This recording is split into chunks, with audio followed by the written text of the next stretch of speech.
Hey everybody, it's day 280 of Training Daily Excellence. My name is Brad Gieske. Today we are talking about the end of a season. Last night was our last game of the season. We lost in the district championships.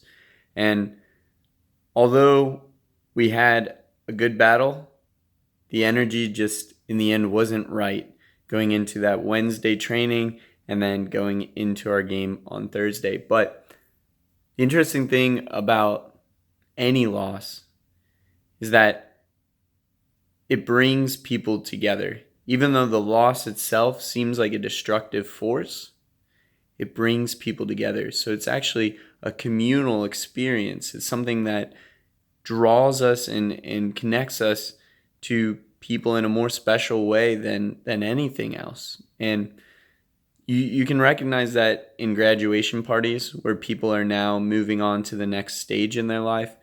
But you can also see it when a season comes to an end.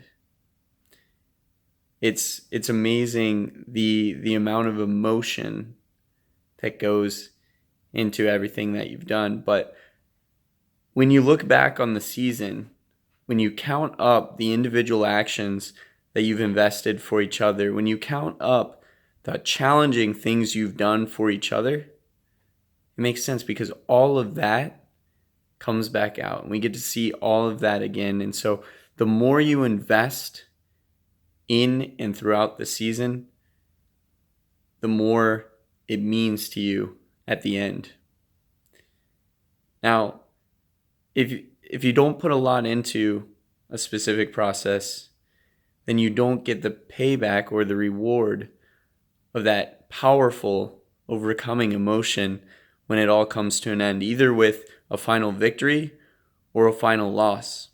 It's only as important to you as the amount of sacrifice you've invested. And so if you want something to be important to you, if you want to feel what it feels like to be a champion, the first step is sacrifice.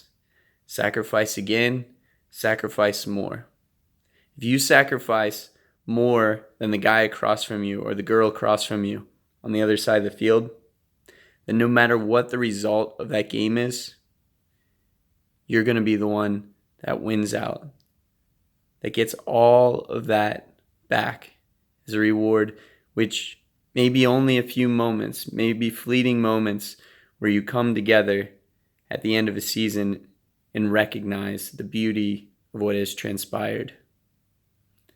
But it's special and it's important, and those are the moments that make life worth living. But they're only worth living if you put in the sacrifice up front. Thank you guys so much. Like, subscribe, and share. Put in that sacrifice, and we'll see you tomorrow.